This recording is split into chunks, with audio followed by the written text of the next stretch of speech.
So we'll mix up some nice dark greens now for the trees and the foreground colours. I'm mixing up some greyish greens using burnt umber, phthalo blue, sap green and white, and adding retarder as we go. And we're going to start putting in the trees, starting with the trunk so that they overlap. And we're just going to put in the basic shapes of the trees coming down over the mountain with the centre line, if you like, of the trees before I put in any of the rest. And I'm going to be making them different sizes, so they're not all the same size and not too regular either. Some taller than others. And in front of this there will be some darker and more intense colours, so I'm not worried too much at the moment about accuracy for these. Just putting in centre line with a smaller knife now. This is about half the size of the one I was using earlier. Talking about knives, the manufacturers don't have a standard knife size, so using sizes for knives is not a way to buy them. It's best to see the knife or see the shape that you like and get it that way, and think of getting a large one, a medium one and a small one. And as I said, I like the leaf shaped ones for adaptability. And I've got the largest one is like a little trowel really, and the smallest one is one I'll be using later on. You'll see that in use. The background of this is beginning to dry now, so it's been about 15 minutes or so, and obviously we're able to put more retarder in if I need to keep this open. So at the moment it's drying about the speed that I would want it to. When you're working with acrylics with a retarder, always read the instructions. Everyone is different, and you get two types, as I said. You get the liquid and the tube. But if you want to work with acrylics and you want to spend some time working the painting up like I'm doing with this one, keeping it wet, you will need to get a retarder. And there are options with mediums. You can have various textures, texture pastes, texture mediums, sand, all kinds of things you can buy that add texture to your image. And I'm going to be using later on some texture paste for my foreground little snowdrift or whatever we're putting in the foreground on this. So making simple triangle shapes with the trees, as you can see, with the knife coming out in little diagonal strokes from the centre, and that's beginning to work quite nicely. I don't mind leaving some background colour of the board showing through here and there because it's a nice cold colour and it tends to harmonise, put things together. So these will be our distant trees, and the darker ones that will be coming on top.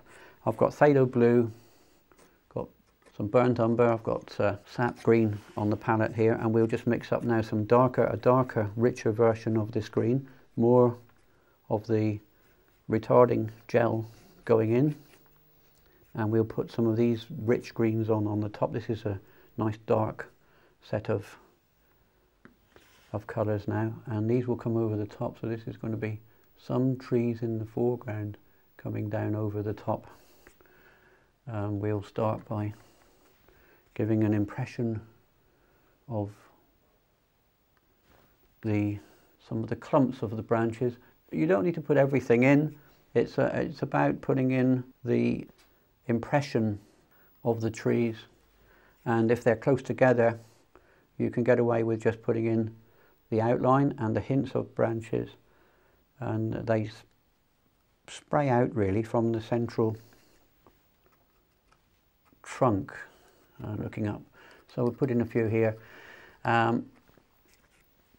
Centre line first, down towards the foreground. I'm working from the top down. Most knife painting is done that way, working from the distance down and beginning to take the background as being complete, because we're actually working over it now, and then building the image down as we go further down.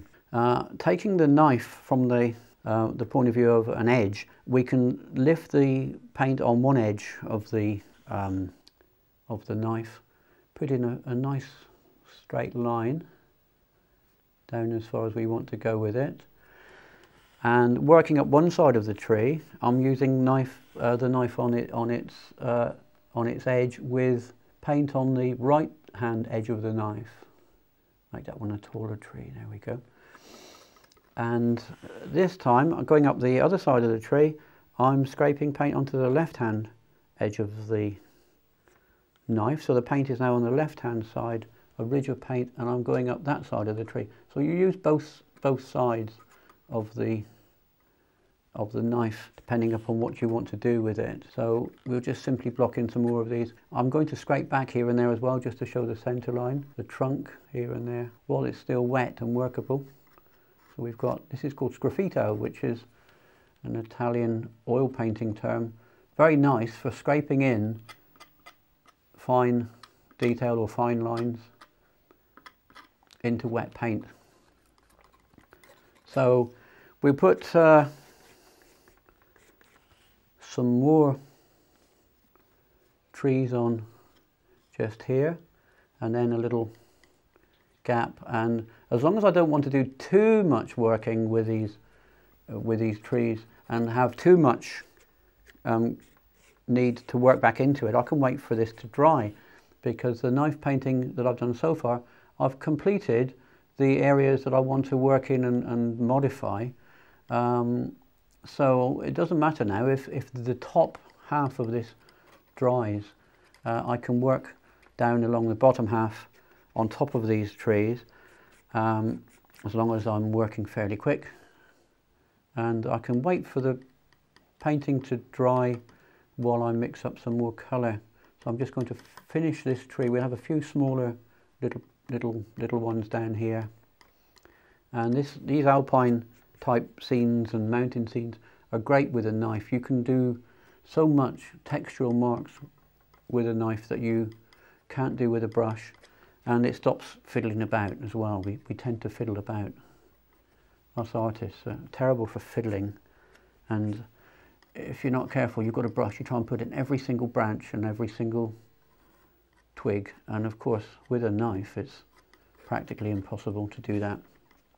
So it's a nice way of working. And I'm going to stop there. We're going to mix up some white for some snow in the foreground with some texture paste, and this is another of the mediums that are available. There's a whole raft of mediums available for acrylic, and if you're painting in acrylics and you haven't got any mediums, you're only using a tiny potential of the available techniques. So we're going to use a big dollop of heavy weight texture paste and mix up some white for the foreground snowdrift that will actually be maybe even as much as 1/4 of an inch thick, so it looks really proud of the surface. And we wait for it to dry. We'll get the texture paste out and mix up a nice snowdrift.